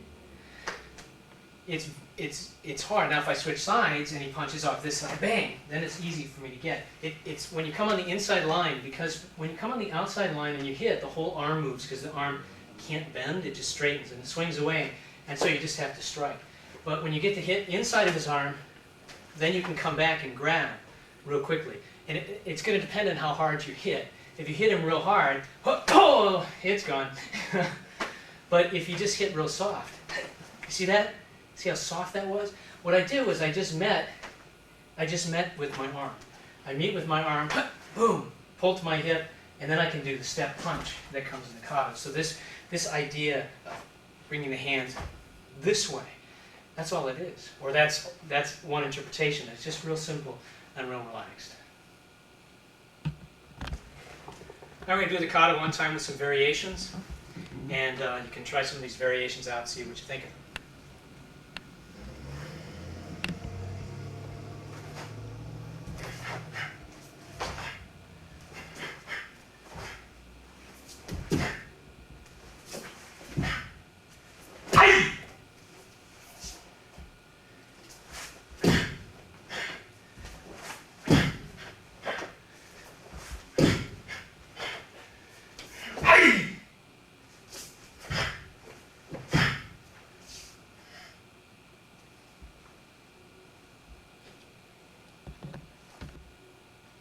The kata for fourth kyu is called Naihanchi Nidan. It's the second of the Naihanchi, of the 3 Naihanchi katas. It's pretty symmetrical. It's not perfectly symmetrical, but it's close enough. So I don't worry about it. In none of the Naihanchi katas do I worry about doing left-handed because there's a lot of symmetry in those katas. Only all of the other katas. Kata looks like this.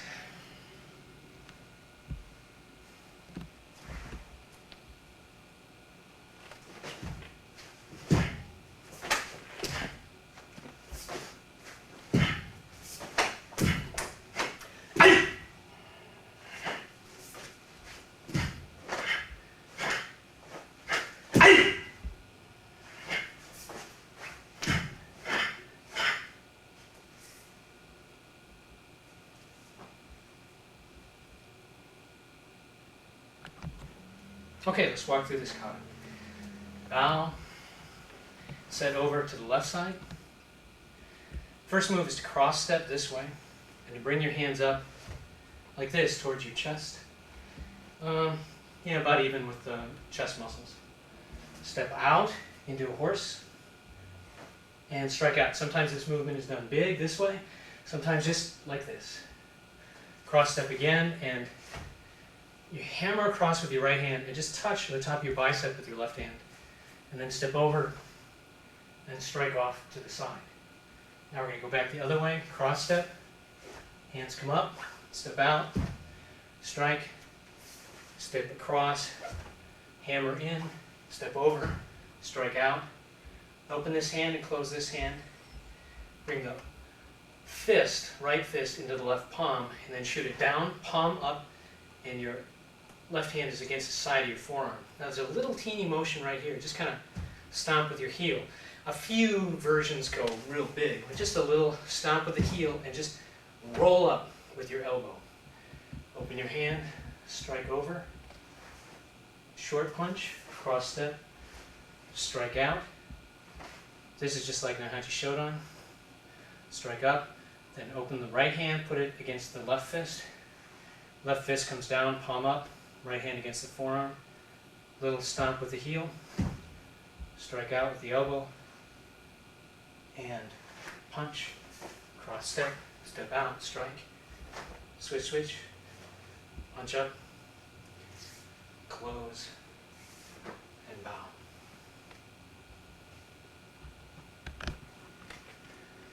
Okay, one of the things in kata is that direction, when I look this way, it means I go sideways. Okay, that's the point. So in the form, I just kind of step over like this, like I'm walking sideways, like somebody's attacking me from the side or something. Or I don't know what. And there are some applications where the opponent's coming right here and you use the cross and the hands coming up. Very effective moves. I've seen one where the opponent's coming from behind and you're slipping out from under his grip, crossing your body out of the way, and I'll show you that one. Not that, it's just as he reaches around like he's going to do a bear hug, you just kind of raise your hands this way and then you get your butt out from behind him and move out of the kata into something else. But this application actually fits the kata very closely. He grabs me with two hands. Now what I'm going to do is I'm going to grab him back. That's a kind of a natural reaction. No, we can fight.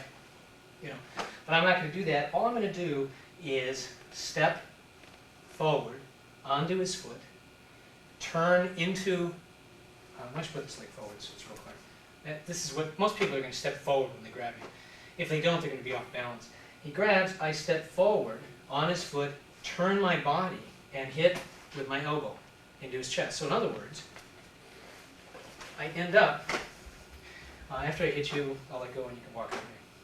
Boom, bam, now get out of there. You see, this is exactly the same position that I was in the kata. The difference is, in the kata I just stepped and looked, telling me to go sideways, and in the application I turn because the kata told me to go sideways. So that's one of the things about kata, is that sometimes it shows you and sometimes it tells you. This is a case where it's telling.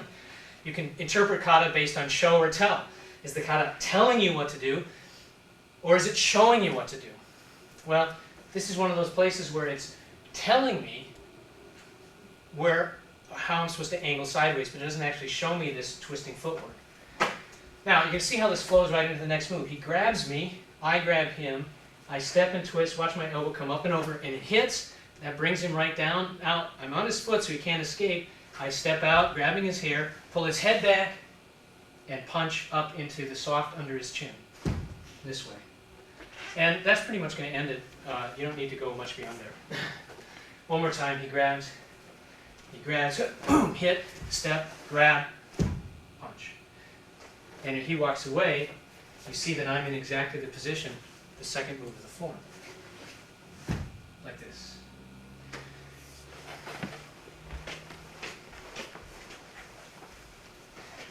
Let's talk about this move right here. 1, 2, 3. Stand here. First, let's do a one-handed version. One-handed version. In the one-handed version, maybe he's grabbed my arm. And the natural reaction is to pull away when somebody grabs your arm.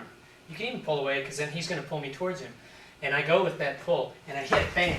Now, why palm up? Here's why. Watch what happens to his hand as I strike forward. See how it turns out?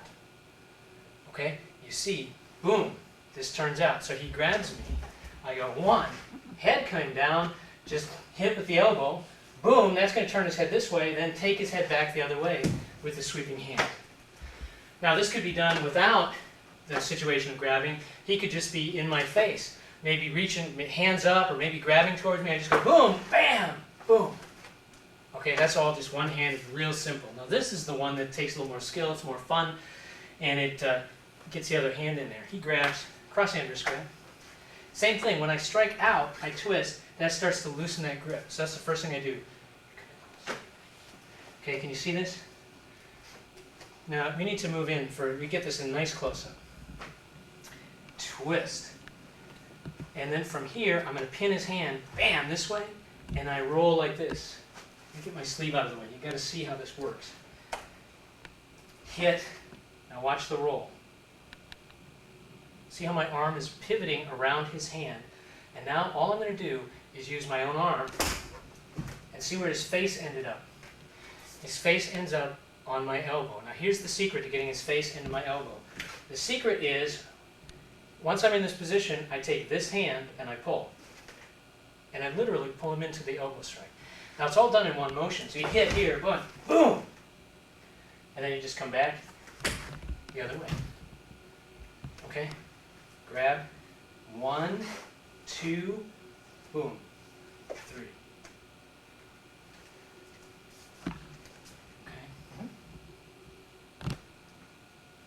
Now, one of the things that a lot of the applications that we've sort of been highlighting involve something called the collapsing elbow.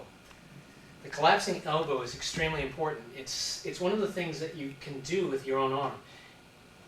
When I punch and he blocks, and all I'm doing is collapsing my elbow. I just let my elbow fold. When he grabs my arm and I collapse my elbow, it hits him. When he grabs here and I collapse my elbow, it hits him. If he punches me, and I collapse my elbow, I can hit him with my elbow. This takes us right back to Pinyan Sandan again. He throws a punch, which I just connect to, boom, come right over the top and hit. This also takes us into a Naihanchi Nidan. He throws that same punch, 1, boom, see, with the cross step. So this collapsing elbow concept is quite important. It allows you to start to do some things that are more relaxed. At the beginning, your martial art is very hard, it's like. But you want to be able to relax and kind of loosen yourself up. Sometimes you have to move as a unit, that's where power comes from. But sometimes you need to kind of relax a little bit. So just come in pushing. I collapse my elbow, see my elbow went right into his chest. He pushes again. I collapse my elbow and take him down. That was coming back. And you can see right now, I'm again freelancing out of Pinyan Sandan. He grabs my arms, he grabs, oh, boom, there, and this would be this motion, this stance, but this motion out of Naihanchi Nidan. He grabs with both hands. Actually, this is what you do then. But if I want to stick with the concept of collapsing the elbow, I just do that. You see, I'm not fighting him. I just let my arm relax and just lean my weight in. It's a good thing he's got armor on, boom, because this is a really heavy shot. It's just all my weight right into his chest. Grabs both hands. Now, again, I'm just going to lean in, bam, and down he goes. This is just folding my own arm. A lot of things depend on your willingness and your ability to fold your arm. You can fold the other way too. For example, look at this. He's grabbing me. Watch. See the elbow hit? You can see I'm still freelancing out of Pinyan Sandan. It's quite common in Nakata. This idea of folding up your own elbows also allows you to do something very special. Can you give me a glove? And that's to start to double up your hits. Why don't you come over on this side? I want you to see this. This is actually pretty advanced stuff. So the elbow is in almost everything you do. So let's start out with a punch. Let's say that he feeds a punch at me, and I'm going to come this way. Notice how I use that same motion I did before. Bam! Hit him in the chest. So now watch. Boom, boom. You see that? I just fold that punch into an elbow. So if he just stands there as a dummy, I hit, watch. See that? What happens is I hit, instead of trying to put all of my energy into the punch, I only put some of it in there, and then I let my body keep going and fold into the next technique. You can do this anywhere. You hit face, bam, bam, and then follow with the elbow. You can hit chest, boom, up, boom, this way. You can even start to triple up. 1, 2, 3. Let's go back to Pinyan Sandan again, pulling up the pants. Watch this. Oh, oh. You see that? Dunk. Just bring your hands up. So you hit. Everything's got an elbow in it. Let's look at something as simple as Churanuke. Let's look at something as simple as Churanuke. Let's go back to basic level 1 Churanuke. Okay, he throws a punch. Don't hit me. 1, 2, right? Okay. Punch on the other side. Don't hit me. 1, 2, 3. Do you see the elbow? Now, he punches up here. 1, 2, 3. Geidan Barai. Okay? Now, how about Agiyuke? Where's the elbow in Agiyuke? Let's have him punch over here. 1, boom, elbow, bam, fist. 2 hits off the same striking surface. knife hand, big wide punch. Don't hit me, don't hit me. Chop, thunk, thunk. 2 hits. Everything's got an elbow in it. So the elbow can precede, don't hit me, don't hit me. Boom, bam. This way can precede the hand, or the elbow, come close, grab me. The elbow, bam, boom. Do you see that? Let's do it from the other side. Watch. 1, 2. You see that motion? We hit palm, elbow. Elbow, hand. So this idea of collapsing your arms into your elbows is extremely potent. Extremely potent. Guy comes in with, say, a punch. I feed it down, palm, elbow. There again, Pinyan Sandan. I keep coming back to Pinyan Sandan because for a long time I never understood that kata, but it's all these bent arm things have to do with these collapsing elbows. These ideas. He comes in, punches again, collapse my elbow. You see the 2 hits? Elbow, back strike. Punches, punch, elbow. Punches low, palm, elbow. Punches at my head, elbow, back knuckle. Punch again, watch this. 1, 2, 3, elbow again. Just keep going, punch again. 1, 2, 3, see it down here. Okay, guy gets in a little too close to me, puts his arm around me. Boom, 1 down, 2 up. Fist, elbow, fist, elbow, fist, elbow, fist, elbow. Okay, so you see, you go from here to here. Now let's take that one more generation. Let me put the glove back on. I'm just going to beat on him for a minute, so just stand there. Walk a little towards me. Okay, watch this. Watch. Just put your leg forward. Just. Punch, elbow, shoulder. Okay? You can just keep going.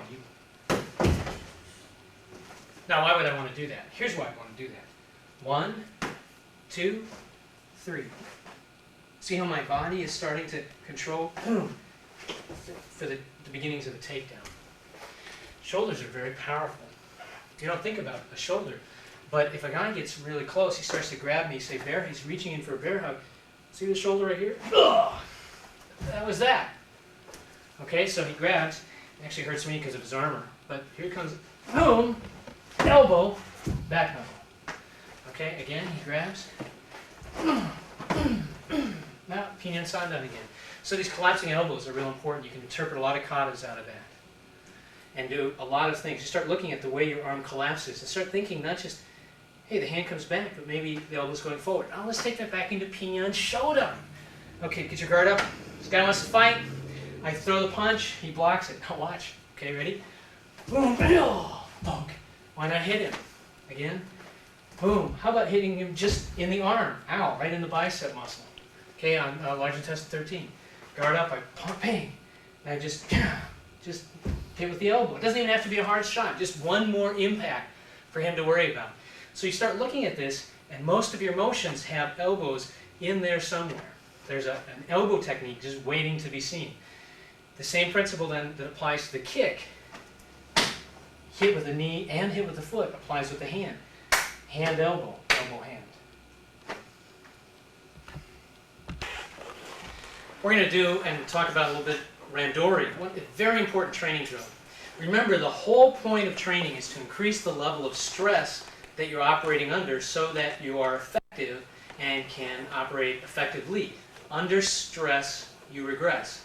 Well, that being the case, we need to figure out how to maintain a high enough level of stress that you can operate at a significantly effective level of fighting. Here's how we do it. Not free sparring, what's called jiu-kumite. Jiu-kumite is where 2 guys square off and they start to pound on each other.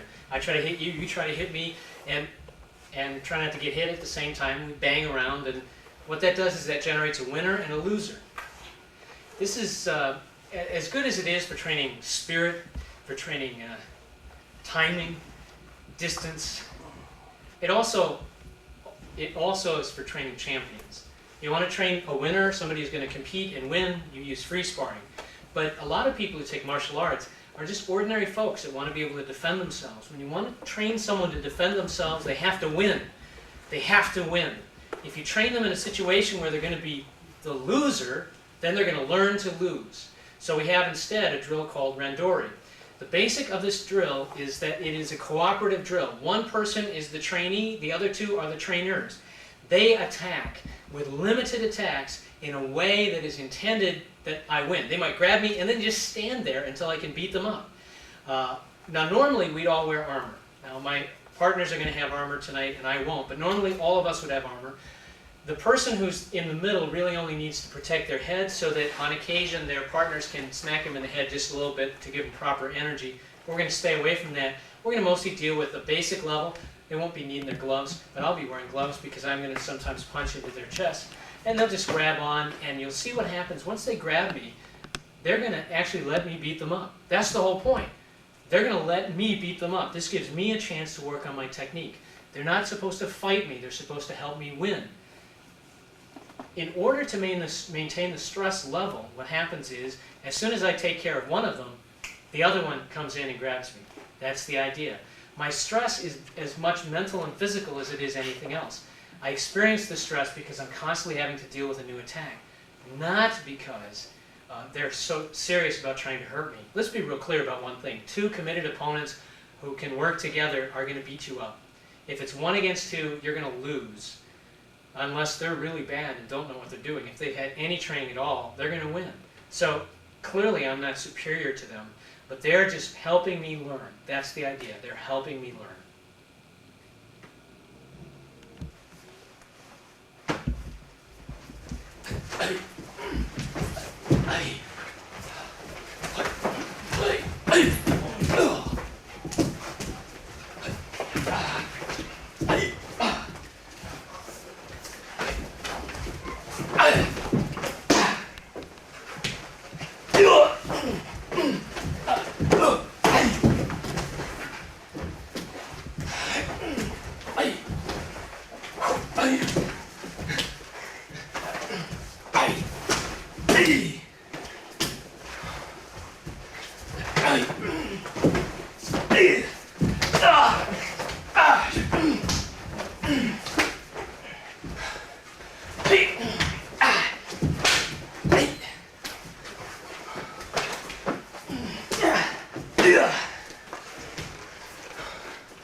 Okay, kiss me a bow.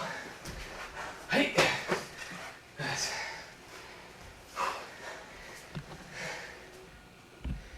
Okay, that's exhausting.